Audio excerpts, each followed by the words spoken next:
আসসালামু আলাইকুম সবাইকে। আমি আজকে অনার্স সেকেন্ড ইয়ারে ফরট্রান প্রোগ্রামিং এর চ্যাপ্টার 7 নিয়ে তোমাদের সাথে আলোচনা করব। আমি গত ক্লাসে টাইপ 1, টাইপ 2, টাইপ 3 পর্যন্ত আলোচনা করেছি। আজকে আমি টাইপ 4 নিয়ে তোমাদের সাথে আলোচনা করব। তো টাইপ 4 এর অঙ্কগুলো হচ্ছে এরকম টাইপের, একটা প্লাস থাকবো আর একটা মাইনাস থাকবো। আমি যদি এক্সাম্পল 6 নিয়ে আলোচনা করি, দেখো এক্সাম্পল 6 কি বলছে, 100 square minus 99 square plus 98 square minus dot dot 1 square ধারাটির যোগফল বাহির করার জন্য ফরট্রান প্রোগ্রাম লিখো। এই টাইপের অঙ্কগুলো কিন্তু ভেরি ভেরি ইম্পর্টেন্ট, এগুলো কিন্তু পরীক্ষায় আসে, বুঝছো? তাহলে দেখো, আমি যদি এর আরেকটা লাইন লিখি, দেখো 100 স্কয়ার মাইনাস এখানে কি দিছে 99 স্কয়ার, তারপরে এখানে দিচ্ছে কি plus 98 square minus dot dot. দেখো এগুলা প্রত্যেকটার সাথে যদি আমি একটা প্লাস প্লাস কি করি, গুণ করি, কি করি প্রত্যেকটার সাথে একটা যদি কি গুণ করি, প্লাস গুণ করি, দেখো এগুলো প্রত্যেকটার সাথে আমি যদি একটা একটা প্লাস গুণ করি তাহলে কি কোনো সমস্যা হবে?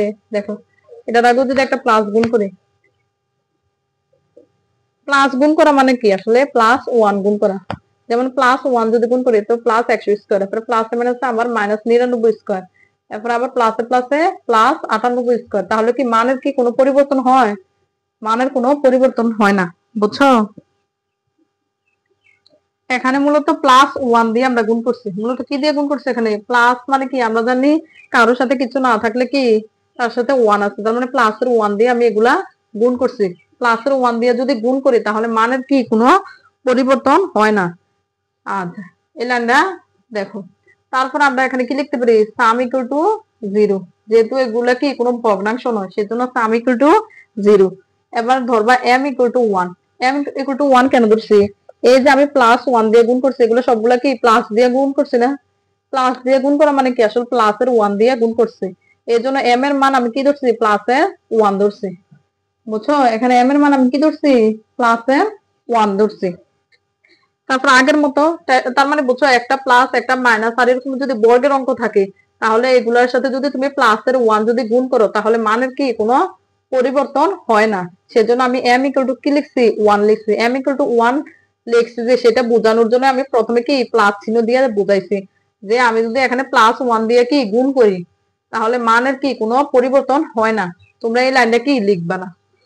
তারপর আবার আগের মতো ডু 7 কি, ঠিক আছে? এবার শুরু কত 100, শেষ হচ্ছে 1। এবার এটার মধ্যে পার্থক্য কত, দেখো দ্বিতীয় পদ, এখানে দ্বিতীয় পদ কত, আমরা মানে ব্যবধান কিভাবে বার করি, দ্বিতীয় পদ মাইনাস প্রথম পদ না? তো দ্বিতীয় পদ হচ্ছে 99 মাইনাস প্রথম পদ কত 100। তো 99 থেকে 100 বাদ দিলে কি মাইনাস 1 না, বুঝছো? আচ্ছা স্কোয়ার গুলা দিও না, কারণ স্কোয়ার গুলা কি সবার উপরে আছে।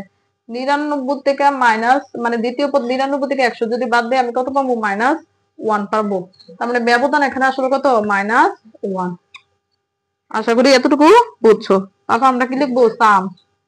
সাম ইকুয়াল টু সাম প্লাস, দেখো এখানে কি লিখবো, এগুলা কিসের মান, 100, 99, 98 এগুলো সব কিসের মানে, কে এর মান না? এগুলো কার মান, কে এর মান। আমরা তো এখানে দেখছি কে এর মান প্রথমে শুরু হয়েছে 100 দিয়া, শেষ হয়েছে কত 1। আর ব্যবধান 99 থেকে 100 বাদ দিলে কত, মাইনাস 1 থাকে। তাহলে সাম ইকুয়াল টু সাম প্লাস, এখানে দেখো একটু আগে আমি দেখাইছিলাম যে প্লাসের 1 প্রত্যেকটার সাথে গুণ অবস্থা আছে না, তার মানে এম এম ডি কি প্রত্যেকটার সাথে গুণ অবস্থা আছে না, এই জন্য এম ইন্টু দিছে, কি দিলাম, এম ইন্টু। আর এগুলো হচ্ছে কিসের মান, কে এর মান। আর কে এর মানগুলোর উপরে কি পাওয়ার 2 আছে না? আশা করি বুঝছো। দেখো এখানে আমি প্রত্যেকটার সাথে একটু আগে দেখাইছিলাম যে কি গুণ করছিলাম, আমি প্রত্যেকটার সাথে প্লাসের 1, প্লাসের 1 গুণ করলে এগুলার কি মানের কোনো পরিবর্তন হয়? প্লাস 100 তো থাকে, প্লাস 1 যদি দেই তাহলে মাইনাসে 99 তো থাকে। একটু আগে একটা লাইন লিখছিলাম না, এই জন্য আমি, আর প্লাসের 1 মানে কি এম, এর জন্য এম যদি আমি প্রত্যেকটার সাথে গুণ করি মানের কোনো পরিবর্তন হয় না, সেজন্য এম ইন্টু। আর এগুলো হচ্ছে কে এর মান, প্রত্যেকটা হচ্ছে কে এর মান, কে এর উপরে পাওয়ার কত আছে, 2 আছে, ঠিক আছে? এবার আমি যেটা কি জানি এম ইকুয়াল টু 1 লিখছি, এটা এবার বাদ দিয়ে দিব। এম ইকুয়াল টু আবার কি মাইনাস এম, এটা কি এখান থেকে বাদ দিয়ে দিবা। তারপর কন্টিনিউ, ডু লুপ শেষ করবা। 7 কন্টিনিউ। তোমরা এইটা যদি এই নিয়মটা বুঝো দেখবা বাকিগুলো সব একই নিয়মই। তারপর এখানে কি কোনো বলছে 2 দশমিক স্থান পর্যন্ত বা 3 দশমিক স্থান পর্যন্ত বলে নাই, যেহেতু বলে নাই সেজন্য আমাদের কি ফরম্যাট লেখার দরকার নেই। সেজন্য আমাদের এখানে কি করতে হবে, প্রিন্ট করতে হবে। প্রিন্ট স্টার কমা সাম ইকুয়াল টু কি সাম, তারপর উপরে 2টা কমা আর নিচে 2টা কমা দিছি, তারপর স্টপ, তারপর কি ইন্ড। আশা করি এই অঙ্কটা কি তোমরা বুঝতে পারছো। এই অঙ্কটা বুঝলে এই নিয়মে সব অঙ্ক পারবা, মানে এই নিয়মের অঙ্কগুলোর সময় কি m ইকুয়াল টু 1 ধরে ফেলবা। মানে m মানে কি প্লাসের 1 যদি আমরা কি গুণ করি তাহলে মানের কি কোনো পরিবর্তন নাই। আর যদি 2 দশমিক 3 দশমিক এসব না বলে তাহলে আমাদের কি করার দরকার নাই, ফরম্যাট লেখার দরকার নেই। তো এখন যদি আমরা আরেকটা অঙ্ক সলভ করি, এখন আমরা एग्जांपल 9 সলভ করব। দেখো एग्जांपल 9 এ কি বলছে, 1 minus half plus 1/3 plus dot dot 1/n 3 দশমিক স্থান পর্যন্ত ধারার যোগফলের কি ফরট্রান প্রোগ্রাম লিখো। তাহলে আমাদের এখানে দেখো n আছে, n মানে কি ইন্টিজার নাম্বার না, i j k l m n, এই 6টা হচ্ছে ইন্টিজার নাম্বার। আর এগুলো থাকলে আমাদের কি করতে হবে, রিড করতে হবে। রিড স্টার কমা n। আর এখানে আমি ইন্টিজার সাম কেন লিখি নাই, কারণ এগুলো হচ্ছে ভগ্নাংশ। ভগ্নাংশ থাকলে আমি কখনো ইন্টিজার সাম লিখবো না। যদি এমনি পূর্ণ সংখ্যা থাকতো তাহলে আমি প্রথমে লিখতাম ইন্টিজার সাম। আর যেহেতু n আছে, ভগ্নাংশ আছে, সেজন্য ইন্টিজার সাম লিখি নাই। এখানে n থাকার কারণে রিড স্টার কমা n। তারপর কি লিখতে হবে, সাম ইকুয়াল টু কি, যেহেতু ভগ্নাংশ 0.0, ঠিক আছে। তারপরে এই প্রত্যেকটার সাথে যদি আমি প্লাসের 1 যোগ করি, দেখো আমি এই লাইনটা আবার একটু দেখাইতেছি, একটু আগেও দেখাইছি। আচ্ছা মাইনাস রোড, প্রত্যেকটার সাথে যদি আমি প্লাসের 1 যোগ করি,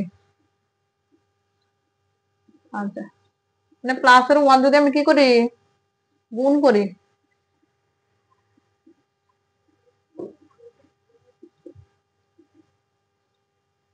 প্লাসের 1 গুণ করি, তাহলে কি মানের কোনো পরিবর্তন হবে? দেখো প্লাসের প্লাসে থাকবো, তারপরে প্লাসে মাইনাসে মাইনাস হাফে থাকবো, আবার প্লাসে প্লাসে প্লাস 1/3 এ থাকবো। মানে প্লাসের 1 গুণ করলে মানের কোনো পরিবর্তন হবে না। সেজন্য আমি এখানে কি লিখবো, m ইকুয়াল টু 1। এই টাইপের প্রত্যেকটা অঙ্কের মধ্যে দেখো কখন তুমি বুঝবে এটা, যখন একটা প্লাস থাকবে, একটা মাইনাস থাকবে, একটা প্লাস থাকবে, একটা মাইনাস থাকবে, তখন m ইকুয়াল টু 1 ধরবা, বুঝছো। তারপর ডু লুপ, ডু 7k। দেখো এখানে প্রত্যেকটার মধ্যে কি উপরে কত আছে, লবের মধ্যে 1, তার মানে আমি হর নিয়ে কাজ করবো। এখানে হরের 1 এর নিচে 1 লিখলে কি কোনো সমস্যা আছে, নাই। তার মানে আমি হর নিয়ে কাজ করবো। তো শুরু কত 1, শেষ কত n, আর ব্যবধান কত 1 2 3, ব্যবধান কত 1 কইরা না, তো 1 আর লেখার দরকার নাই। তারপর আমরা কি লিখি, সাম ইকুয়াল টু কি সাম প্লাস, তারপরে কি m ইনটু m, প্রত্যেকটার সাথে প্লাস 1 গুণ আছে না, মানে m গুণ আছে, ঠিক আছে। এরপরে দেখো উপরে কত আছে 1.0, মানে 1 ভাগ প্রত্যেকটা কি 1 2 3 একই হারে বাড়তেছে না, এই জন্য কি লিখতে হবে, নিচের গুলো হচ্ছে কে এর মান, রিয়েল কে। রিয়েল কেন লিখছি, কারণ এখানে এক এক করে বাড়তেছে, সেজন্য রিয়েল লিখছি, বুঝছো। দেখো 1 ভাগ, আর এগুলো হচ্ছে কে এর মান ভাগ রিয়েল কে, আর এমটা কি প্রতিটার সাথে গুণ অবস্থা আছে না, সেজন্য। তারপর আমরা লিখবো m equal two minus m, m equal two কি মাইনাস m, যে এমটা নিচে এটা আবার বাদ দিয়ে দিতে হবে। তো বলছে 3 দশমিক স্থান পর্যন্ত, তার মানে আমাদের কি করতে হবে, ফরম্যাট লিখতে হবে। তো ফরম্যাট কি, রাইট 6,20 সাম, এরপরে 20 এই সাইডে 20 format 2x comma some equal to 1 10 দশমিক কত 3 না, 3 দশমিক পর্যন্ত বলছে, এই জন্য 10.3 নিচ্ছে। উপরে 2টা কমা, নিচে 2টা কমা, তারপর স্টপ, তারপর কি ইন্ড। আশা করি অঙ্কটা বুঝতে পারছো। আমি এই টাইপের আরেকটা অঙ্ক তোমাদেরকে এখন করাবো। তাহলে এখন আমি কি एग्जांपल 33 তোমাদেরকে সলভ করাবো। দেখো एग्जांपल 33 এ কি বলছে, 1 ভাগ 1 square plus 1/1 square minus 1/2 square plus 1/3 square minus 1/4 square dot dot 1 by কি 1000 স্কয়ার 5 দশমিক স্থান পর্যন্ত ধারার যোগফলের পল্টন প্রোগ্রাম লিখো। তো আমাদের প্রথমে কি লিখে ফেলতে হবে, সাম ইকুয়াল টু 0.0। এখানে তো I J K L M N এগুলা কিচ্ছু নাই, এগুলা যদি থাকতো বা কোনো চলক থাকতো তাহলে আমরা এখানে রিড করতাম। তো এখানে রিড করার দরকার নাই, আমরা ডিরেক্ট সাম ইকুয়াল টু 0.0 লিখবো। এরপর এম ইকুয়াল টু কি 1, তারপর ডু লুপ ডু 7 কে, এখানে উপরে লবের মধ্যে 1 আছে, তো লব নিয়ে কাজ করলে হবে না, এখানে কি হর নিয়ে কাজ করতে হবে। হরের মধ্যে কি আছে 1 2 3 4 1000 পর্যন্ত, শুরু 1 শেষ হয়েছে 1000। ব্যবধান কত করে 1 কইরা 1 2 3, ব্যবধান 1 কইরা না, তাহলে ব্যবধান লেখার দরকার নাই। তারপর কি লিখতে হবে, সাম ইকুয়াল টু সাম প্লাস, আচ্ছা এরপরে এখানে উপরে কি আছে লবের মধ্যে 1 না, 1 এগুলো প্রত্যেকটার সাথে আমরা জানি m গুণ আকারে আছে, বুঝছো। আমি আবার বলতেছি, একটা প্লাস একটা মাইনাস একটা প্লাস একটা মাইনাস এরকম টাইপের অঙ্কগুলোর মধ্যে m লিখতে হবে, m ইকুয়াল টু 1 আর m ইনটু দিতে হবে, m গুলা কি গুণ অবস্থায় আছে। তারপর উপরে 1 ভাগ, তারপর কি রিয়েল রিয়েল কে এর মান, কে এর মধ্যে কত আছে 1 2 3 না, তার মানে কে। আবার এগুলা প্রত্যেকটার উপরে পাওয়ার কত 2 করে, এর জন্য কে পাওয়ার, পাওয়ার মানে ডাবল স্টার 2। তো প্রথমে এই ব্র্যাকেট ক্লোজ করছে, তারপর এখানে যে একটা ব্র্যাকেট দিচ্ছে এই ব্র্যাকেট শেষে যে ক্লোজ করছে, বুঝছো। দেখো সাম equal to sum plus m কি গুণাকার আছে না, প্রত্যেকটার সাথে প্লাসের 1 গুণাকার আছে, এর জন্য m ইনটু, এরপর কি করতে হবে উপরে 1 এর জন্য 1 ভাগ, নিচের গুলা কে এর মান রিয়েল কে, রিয়েল কেন লিখছে কারণ 1 2 3 4 এগুলা কি এক এক করে বাড়তেছে সেজন্য রিয়েল। তারপর কি কে এর মান কে, কে কে এর উপরে আবার কি প্রত্যেকটার উপরে পাওয়ার 2 2 করে না, এর জন্য কে পাওয়ার 2। তারপর m যেটা নিছিলাম এটা কি মাইনাস করে দিতে হবে, মাইনাস m। তারপর ডু লুপ শেষ করে 7 কন্টিনিউ। আর এখানে যেহেতু কি বলছে 5 দশমিক স্থান পর্যন্ত, দেখো 5 দশমিক স্থান পর্যন্ত 2 দশমিক স্থান পর্যন্ত এগুলা বললে আমরা ফরম্যাট লিখবো, আর এগুলা না বললে ফরম্যাট লেখার দরকার নেই। তাহলে আমরা লিখবো রাইট 6,20 সাম, তারপর এখানে কি 20 ফরম্যাট 2x সাম ইকুয়াল টু f 10 দশমিক কত 5 পর্যন্ত না, তো 10.5 লিখলাম, উপরে 2টা কমা নিচে 2টা কমা, তারপর স্টপ, তারপর কি ইন্ট, বুঝছো এতটুকু পর্যন্ত।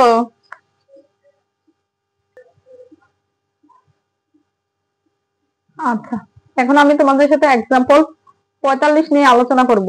বলছে যদি ফিবোনাচ্চি সিকোয়েন্স 1, 1, 2, 3, 5, 8 হয় তাহলে ফিবোনাচ্চি অনুক্রমে প্রথম 30টি পদ প্রিন্ট করার জন্য একটি পল্টন প্রোগ্রাম লিখো এবং যেখানে প্রতি সারিতে 6 এই সংখ্যাটি থাকবে। ঠিক আছে, আমাদের প্রথমে বুঝতে হবে যে ফিবোনাচ্চি সিকোয়েন্স কি।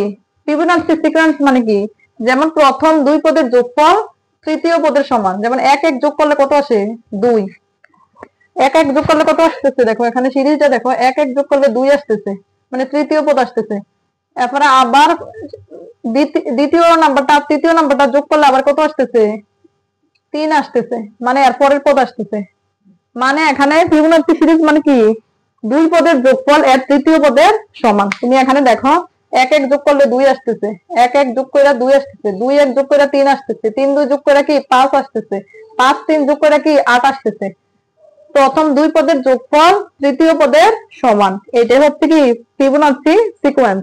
তাহলে এই সিকোয়েন্স ব্যবহার করে প্রথম 30টি পদ প্রিন্ট করার জন্য একটা কি পল্টন প্রোগ্রাম লিখতে হবে। এরকম টাইপের গুলার জন্য আমাদের প্রথমে লিখতে হবে কি ডাইমেনশন। দেখো এগুলা সব এক নিয়ম,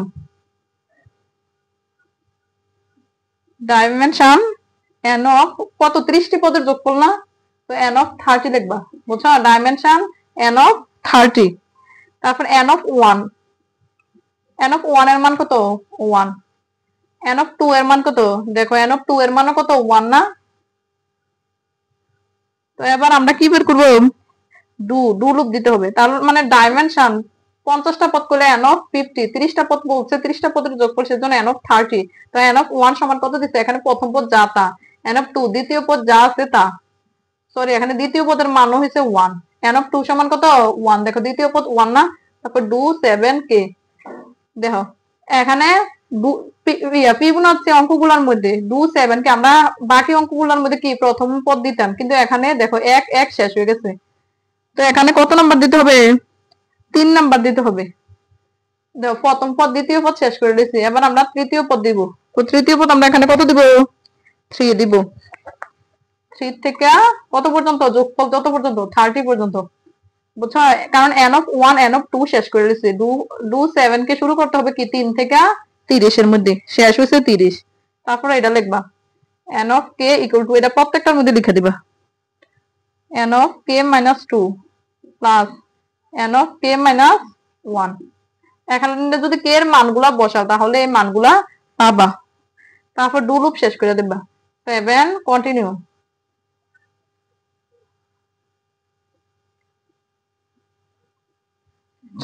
তারপর প্রিন্ট করবা, প্রিন্ট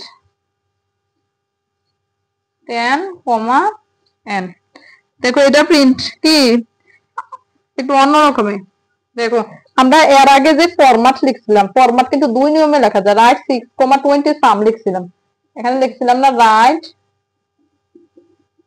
6,20 সাম, এগুলো লিখতাম, এটা না লেখা প্রিন্টও লেখা যায়, বুঝছো, প্রিন্ট লেখা যায়, আমরা এখন যেহেতু প্রিন্ট করতে বলছি সেজন্য প্রিন্ট 10, n, তারপরে এই প্রিন্ট 10, এই 10 হচ্ছে ফরম্যাট নাম্বার, এই জন্য 10 ফরম্যাট দিবা, 10 ফরম্যাট, তারপর 2x কমা, আর এখানে দিবা i12, আর এখানে বলছে দেখো প্রতি সারিতে সংখ্যাটা কত থাকবে, এগুলো এটা হচ্ছে সারি, প্রতি সারিতে কোন সংখ্যাটা থাকবে 6 না, এই জন্য 6 লিখতে হবে, 6i12 লিখতে হবে, এখানে যদি প্রতি সারিতে 7 বলতো অথবা 8 বলতো, 7 বললে এখানে 7 লিখতা, i12 এর আগে 7 লিখতা, 8 বললে এখানে 8 লিখতা, বুঝছো, তারপর স্টপ করে দিবা, তারপর কি স্টপ, এরপর ইন্ট, তাহলে দেখো আমরা ফিবোনাচ্চি গুলোর মধ্যে কি করতে হবে, ডাইমেনশন n 30, 30টা পদের যোগফল, এজন্য n 30 লিখছি, এবার n অফ 1 এর মান কত 1, n অফ 2 এর মান কত 1, আর ডু 7 কে 1 নাম্বার 2 নাম্বার n অফ 1 2 শেষ করে দিচ্ছে, এজন্য 3 এর থেকে শুরু, আর কত পর্যন্ত 30টা পদের যোগফল না, এজন্য 30, আর এটা কি n of k equal to কি লিখবা n of k minus 2 plus n of k minus 1, Fibonacci যে অঙ্কগুলো এগুলো সবগুলোর মধ্যে এই শর্তটা লাগবে, n of k equal to n of k minus 2 plus n of k minus 1, তারপর ডু লুপ শেষ করে দিবে 7 কন্টিনিউ, তারপর প্রিন্ট করবা, প্রিন্ট 10, n, আর এটা হচ্ছে 10 হচ্ছে ফরম্যাট নাম্বার, এজন্য 10 ফরম্যাট, 2x, i12 লিখবে, এখানে প্রতি সারির সাথে যে সংখ্যাটা থাকবে, এখানে 6 আছে এজন্য 6 লিখছি, তারপর স্টপ ইন্ট। আশা করি এই অঙ্কটা বুঝতে পারছো। তো আজকের ক্লাস কি এখানেই শেষ। তোমাদের যদি এই ভিডিওগুলো ভালো লেগে থাকে তাহলে তোমরা তোমাদের বন্ধু বান্ধবদের সাথে এই ক্লাসগুলো শেয়ার করবা, যাতে তারও কি ফ্রিতে ক্লাসগুলো করার সুযোগ পায়। সবাই ভালো থাকবা। আসসালামু আলাইকুম।